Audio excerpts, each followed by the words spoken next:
یا حضرت جعفر، یا حضرت جعفر۔ باللہ من الشیطان الرجیم، بسم اللہ الرحمن الرحیم وبہ نستعین انہ خیر الناصر ومعین وصلی اللہ علی سیدنا محمد وآلہ الطاہرین اجمعین۔ قال اللہ تبارک وتعالی فی محکم کتابہ ومتقن بیانہ، اعوذ باللہ من الشیطان الرجیم، بسم اللہ الرحمن الرحیم۔ وجعلناہم ائمۃ یہدون بامرنا واوحینا الیہم فعل الخیرات واقام الصلاۃ وایتاء الزکاۃ وکانوا لنا عابدین۔ عزیزان محترم ناظرین کرام، 25 شوال المکرم، امام صادق علیہ السلام رئیس مکتب جعفری، فقہ جعفری، یہ وہ نام ہے ہمارے مکتب، ہمارا مسلک، ہمارا مذہب آج اگر پہچانا جا رہا ہے تو اس امام حمام کے نام سے۔ خدا توفیق دے کہ اس امام کے سفرے سے، اس امام کے دسترخوان سے زیادہ فیض حاصل کر سکیں اور تمام لوگ اپنی اپنی استطاعت کے مطابق اس سے بہرہ مند ہو سکیں۔ قرآن مجید کی سورہ انبیاء کی 73 نمبر کی آیت میں خداوند عالم ارشاد فرما رہا ہے کہ وجعلناہم ائمۃ یہدون بامرنا، کہ ہم نے بنی اسرائیل میں سے کچھ لوگوں کو ائمہ یعنی امام قرار دیا ہے، امام بنایا ہے۔ یہ جو جن لوگوں کو امام بنایا ہے ان کے وظیفوں کو، ان کے کاموں کو بھی خداوند عالم اسی آیت میں بیان فرماتا ہے کہ ہم نے ان کو 5 کام دیے ہیں، 5 وظیفہ ہے ان کا۔ یہدون بامرنا، یہ پہلا وظیفہ ہے کہ وہ ہماری طرف ہمارے حکم سے لوگوں کو ہدایت کریں۔ دوسری چیز وَأَوْحَيْنَا إِلَيْهِمْ فِعْلَ الْخَيْرَاتِ، ہم نے ان کے اوپر وحی کیا ہے کہ وہ نیک عمل، نیک کام، فعل الخیرات یعنی اچھے عمل، اچھے کام انجام دیں۔ وَإِقَامَ الصَّلَاةِ، تیسری چیز جو ہے نماز کو قائم کرنا۔ چوتھی چیز ایتاء الزکوٰۃ، زکوٰۃ کا ادا کرنا، یعنی صرف زکوٰۃ ہی نہیں بلکہ تمام رقومات الہیہ کے جو خدا کا حق ہے اس کو ادا کرنا۔ اور 5ویں چیز جو ہے وہ وَكَانُوا لَنَا عَابِدِينَ، کہ یہ ہمارے بندے ہیں، ہماری عبادت کرتے ہیں، یعنی خدا کے علاوہ کسی دوسرے کی عبادت کا یہاں پہ تصور نہیں ہے۔ یہ 5 چیزیں جو ہیں یہ انبیاء ائمہ بنی اسرائیل، یعنی وہ افراد جو بنی اسرائیل کے امام تھے، کیونکہ خداوند عالم خود کہہ رہا ہے کہ ہم نے ان میں سے کچھ کو امام قرار دیا، ائمہ بنایا، تو ان کے لیے خداوند عالم نے جو وظیفہ ان کے مشخص کیا ہے یہ صرف اور صرف بنی اسرائیل سے مخصوص نہیں ہے بلکہ تمام نمائندگان الہی، تمام رہبران الہی، ان کا وظیفہ اور ان کی ذمہ داریاں بھی یہی تھیں۔ لہذا آدم سے لے کر کے خاتم تک اور خاتم سے لے کر کے آج تک جتنے بھی نبی اور نبیوں کے بعد ائمہ اطہار یعنی امامان معصوم گزرے ہیں یا خود ہمارے آخری امام کا زمانہ ہے، ان تمام کی ذمہ داریاں، سب سے پہلی ذمہ داری، سب سے پہلا وظیفہ اور ڈیوٹی ان کی یہدون بامرنا ہے، جو اس آیت میں جس کی طرف اشارہ کیا گیا ہے کہ ان کی ذمہ داری ہدایت ہے، ہماری طرف خداوند عالم کی طرف ہدایت ہے، یعنی دوسری جگہ یہ نہ جانے پائیں، دوسرے راستوں پر نہ چلنے پائیں، خداوند عالم کے راستے پر چلیں، خداوند عالم کی طرف ہدایت دینا ہے۔ اچھا، یہ آج جس ٹاپک کے اوپر گفتگو کرنی ہے وہ بھی یہی ہے کہ امام صادق علیہ السلام کا ہدایتی نقش کیا تھا، یعنی کس طرح سے انہوں نے ہدایت فرمائی ہے۔ البتہ یہ مختص صرف امام صادق علیہ السلام سے نہیں، ہمارے تمام ائمہ سب ہادی ہیں۔ ہم زیارت میں بھی پڑھتے ہیں کہ السلام علیکم، السلام علیکم یا ائمۃ الہدیٰ، یعنی ائمہ ہدا، ہدایت کرنے والے ائمہ، آپ کے اوپر ہمارا سلام۔ یا دعائے ندبہ کے فقرے ہیں کہ این صاحب یوم الفتح و ناشر و رایت الہدیٰ، پرچم ہدایت کو پھہرانے والا کہاں ہے؟ امام زمانہ اسلام اللہ علیہ کے سلسلے میں کہتے ہیں اشہد انک الامام الہادی والولی المرشد۔ امام رضا علیہ السلام کی زیارت میں تمام ائمہ ہمارے ہادی ہیں، ہدایت کرنے والے ہیں۔ لیکن آج جس چیز کے سلسلے میں گفتگو کرنی ہے امام صادق علیہ السلام کی زندگی میں ہم دیکھیں کہ کیسے امام علیہ السلام نے ہدایت کی ہے، کیونکہ ہر وہ انسان جو رہبر ہے، رہنما ہے، اس کا کام ہدایت ہے۔ امام صادق علیہ السلام نے صرف کسی ایک فیلڈ میں، کسی ایک مرحلے میں، کسی ایک خاص محدود چیزوں میں ہدایت نہیں کی، بلکہ آپ اگر تاریخ کا مطالعہ کریں، سیرت کو دیکھیں امام صادق علیہ السلام کی، تو آپ دیکھیں گے کہ امام کی ہدایتیں جو ہیں وہ اعتقاداتی مسائل میں الا ماشاء اللہ ہے، امام کی ہدایتیں اجتماعی اور خانوادگی امور میں الا ماشاء اللہ ہے، امام کی ہدایتیں اور رہنمائی سیاسی امور میں الا ماشاء اللہ۔ سب کو بیان نہیں کیا جا سکتا، وقت اتنا نہیں ہوتا ہے، مختصر سے وقت میں 1-2 باتوں کی طرف آج اشارہ کیا جائے گا انشاءاللہ، توفیق رہی، خدا نے زندگی دیا، پھر کبھی موقع ملا تو آگے اس سلسلے میں گفتگو ہوگی۔ اعتقادی اعتبار سے آئیے دیکھتے ہیں۔ دیکھیے ہمارے یہاں بھی سبھی کے ساتھ ہوتا ہے، ہم ہیں، آپ ہیں، زید ابر بکر، کوئی بھی دنیا میں کوئی بھی، وہ یہ نہیں کہہ سکتا کہ وہ ہر طرح کے شک و شبہات سے پاک اور منزہ ہے، نہیں، شکوک اور شبہات یہ انسان کے ذہن میں آتے ہیں، کوئی بری چیز نہیں، آنے بھی چاہیے۔ اگر شبہات ذہن میں نہیں آئیں گے، البتہ شبہات کا آنا اور اس کا باقی رہ جانا غلط ہے۔ شبہات آئیں اور اگر اس کا فوراً علاج ہو جائے، مداوا ہو جائے، صحیح جواب مل جائے تو یہ شبہات برطرف ہو جاتے ہیں اور یہ انسان کی ترقی اور اس کے آگے بڑھنے میں اس کے لیے مددگار ثابت ہوتے ہیں۔ لیکن اگر کسی شرم و حیا اور نہ جانے دوسرے مسائل کی وجہ سے اگر یہ شکوک اور شبہات ذہن میں انسان کے باقی رہ جائیں اور وہ ڈاکٹر تک نہ پہنچ پائے شبہات اور شکوک، تو اس صورت میں یہ قاتل واقع ہوتا ہے، انسان کو برباد کر دیتا ہے۔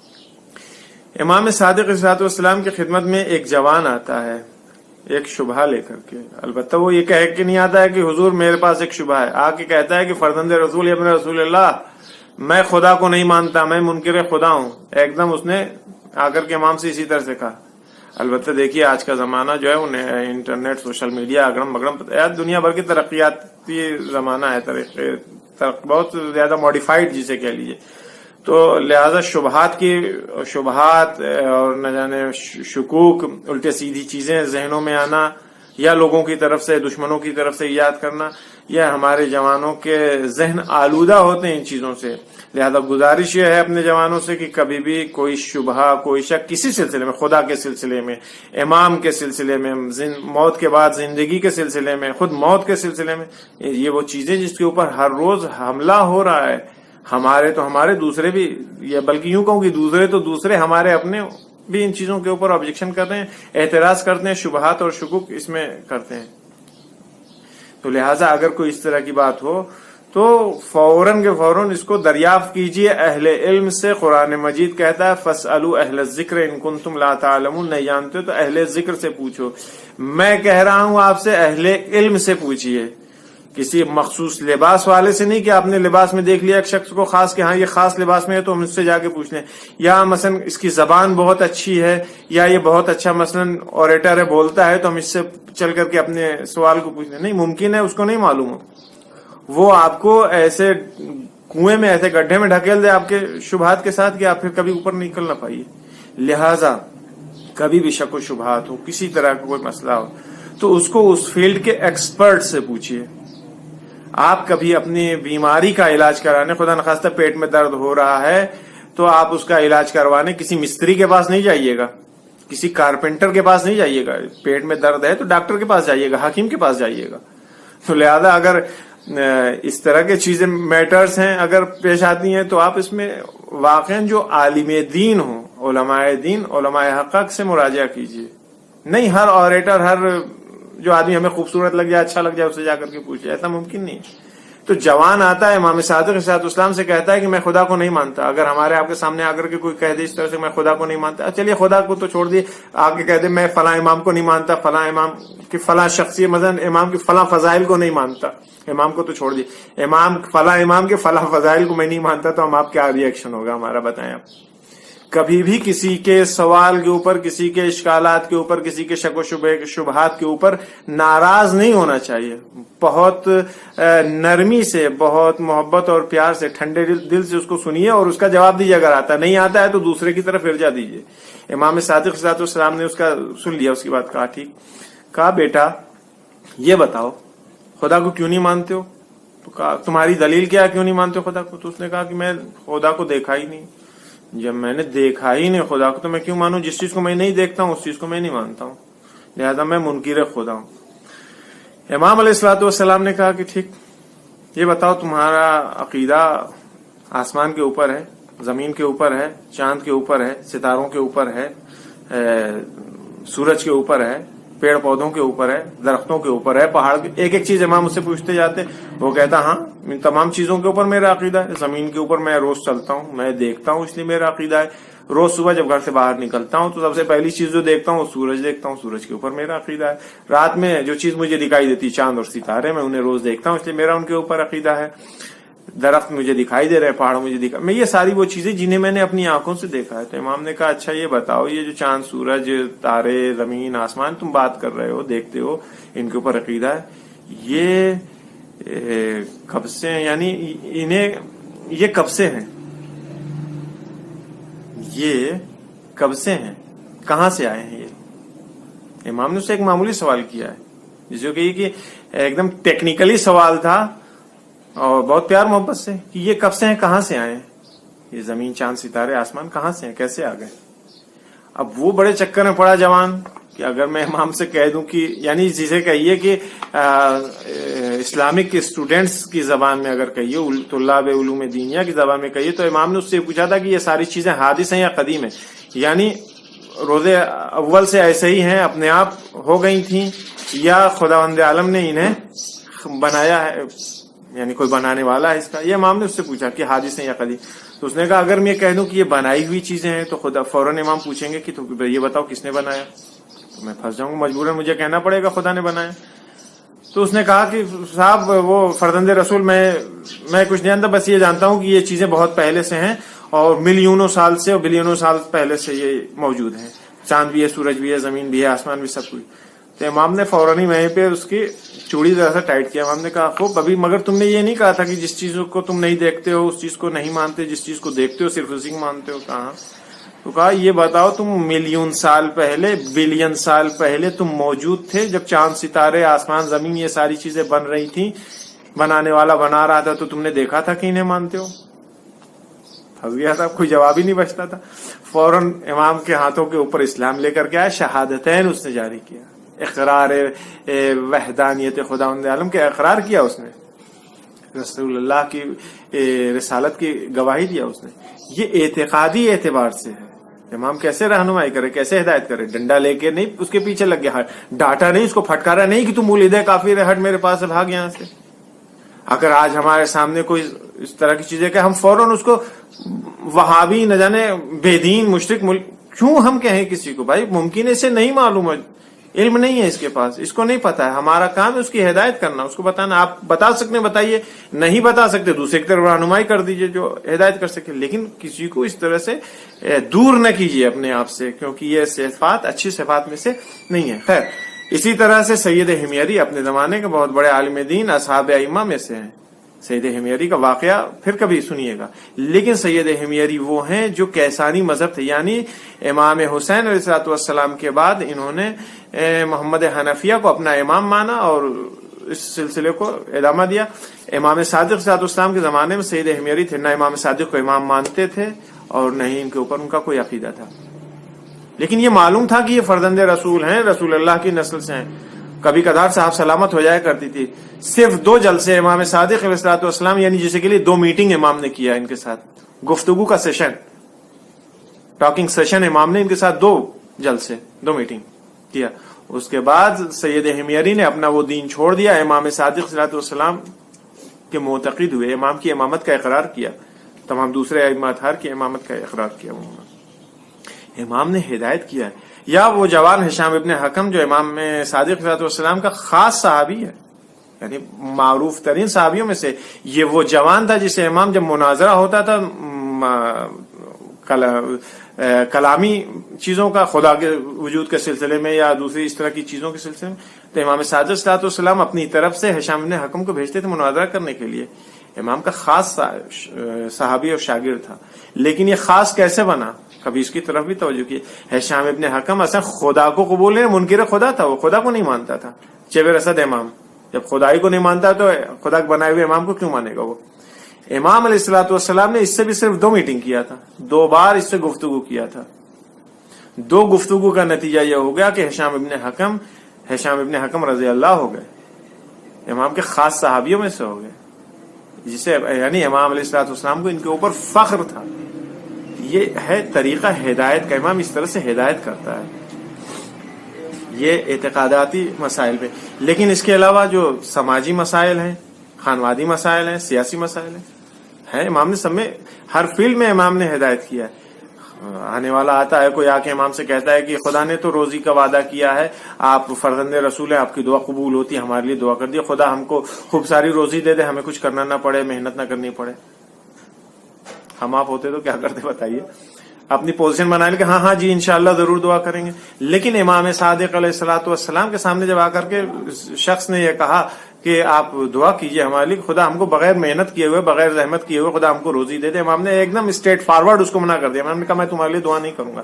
خداوند عالم تم شرم کرو اس چیٹی سے. وہ چیٹی اتنی معمولی سی چیز, چھوٹا سا جسہ, لیکن وہ گرمیوں میں سردیوں کے لیے اپنے آذوقے اکٹھا کرنا شروع کرتی ہے. پوری گرمی بھر وہ محنت کرتی ہے, اپنے وزن سے زیادہ سامان اٹھا کر کے لے جاتی ہے, اور تم چاہتے ہو کہ خداوند عالم تم کو بیٹھے بیٹھائے, تمہارا پیٹ بھر دے, تمہیں دولت سے نواز دے. امام نے اسے منع کر دیا. ایک شخص آتا ہے امام صادق علیہ السلام سے, کہتا ہے کہ فرزند رسول میں حج پر جانا چاہتا ہوں لیکن میرے پاس پیسہ نہیں, میں مقروض ہوں, میرے عیال زیادہ ہیں, آپ ہمارے لیے دعا کیجیے. امام علیہ السلام نے کہا دیکھیے یہاں پہ کیس دوسرا, وہاں کیس دوسرا تھا. عیال وار ہیں, مقروض ہیں, امام سے دعا کے لیے کہا. امام علیہ السلام نے کہا ٹھیک ہے میں دعا کروں گا, لیکن اس کے ساتھ ساتھ تمہارے لیے ضروری ہے, لازم ہے کہ تم محنت کرو, زحمت کرو, کوشش کرو, تلاش کرو. جتنی زیادہ لیس للانسان الا ما سعى, انسان کو اتنا ہی ملتا ہے جتنی وہ کوشش کرتا ہے. تم جتنی زیادہ محنت کرو گے اتنا زیادہ تمہارے روزی میں اضافہ ہوگا. ہاں دعا اپنی طرف سے ہے, میں دعا ضرور کروں گا, تم بھی دعا کرو. امام علیہ السلام نے ایک نسخہ بتایا جو ہمارے آپ کے سبھی کام آئے گا. امام علیہ السلام نے فرمایا کہ ہر نماز کے بعد اس جملے کو, اس دعا کو پڑھا کرو, اللہم صلی علی محمد وآل محمد واقض عنی دین الدنیا ودین الآخرہ. دین دنیا سے مراد یہ دنیاوی قرض ہے جس کے لیے اس نے کہا تھا کہ امام آپ دعا کیجیے کہ خدا ہماری مدد کرے, ہمارا قرض اتر جائے تاکہ میں حج کر سکوں. ودین الآخرہ جو ہے یہ دین آخرت کو امام نے بتایا کہ یہ حج ہے, اس سے مراد آخرت کا قرض جو ہے وہ حج ہے. یعنی اس دعا کو پڑھو, خدا تمہارا قرض بھی اتار دے گا, تمہیں حج بھی نصیب کرے گا.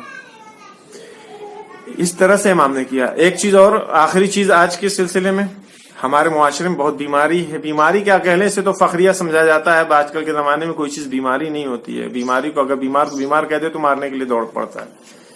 البتہ یہ اخلاقیات ہے. امام نے اخلاقی اعتبار سے کیسے ہدایت کیا. ہمارے ہاں اس چیز کو برا نہیں سمجھا جاتا ہے. ہم کہیں بیٹھے ہوئے تھے, کسی زید کے پاس بیٹھے تھے, بکر کی بات ہو رہی تھی, آ کر کے بکر سے ہم نے پھر شکوہ لگانا شروع کر دیا. لکڑی جسے کہیے, لکڑی لگانا, نہ جانے آگ لگانا, چغلی کرنا, جو بھی آپ کہہ لیجیے اسے, سخن چینی, ادھر کی بات ادھر کرنا. امام صادق علیہ السلام کے زمانے کی بات ہے, خود حضرت کی زندگی موجود ہے کہ ایک شخص, امام بیٹھے ہوئے تھے, ایک شخص آتا ہے امام کے پاس, آ کر کے کہتا ہے فرزند رسول میں ابھی آپ کے چچیرے بھائیوں کے پاس تھا, وہاں گیا تھا, وہ آپ کے سلسلے میں بڑی برائیاں کر رہے تھے, بہت بری بری باتیں آپ کو کہہ رہے تھے. ہمارے آپ کے سامنے کوئی آیا, آ کر کے اگر کوئی کہے کہ وہ آپ کے فلاں رشتہ دار یا آپ کے چچیرے بھائی یا آپ کے فلاں عزیز آپ کو اس طرح سے کہہ رہے تھے, ہم کیا کریں گے؟ فوراً آمدنا سے ڈکنا. کوا کان لے گیا, کوے کے پیچھے بھاگنا شروع کر دیں گے. کان ٹٹول کے ہم نہیں دیکھیں گے کہ ہمارا کان ہے یا نہیں ہے ہمارے پاس, کوے کے پیچھے بھاگیں گے. کوئی آ کے ہم سے کہہ دے گا, جھوٹ سچ کچھ لگا دے گا, ہم فوراً دل میں لے کے بیٹھیں گے, ہاں ارے وہ تو ہے ہی ایسے, چار برائی ہم ان کی شروع کر دیں گے. اپنے دل کے اندر ایک کینہ رکھ لیں گے. کس بنیاد کے اوپر؟ فلاں آدمی نے کہا, وہ تو بڑا بیچارہ ہمارا خیر خواہ تھا, اس نے آ کے ہم کو بتا دیا, ورنہ ہم تو اس کو بہت اچھا آدمی سمجھ رہے تھے. یہ گناہ ہے, کبیرہ ہے آگ لگانا, یہ گناہ ہے.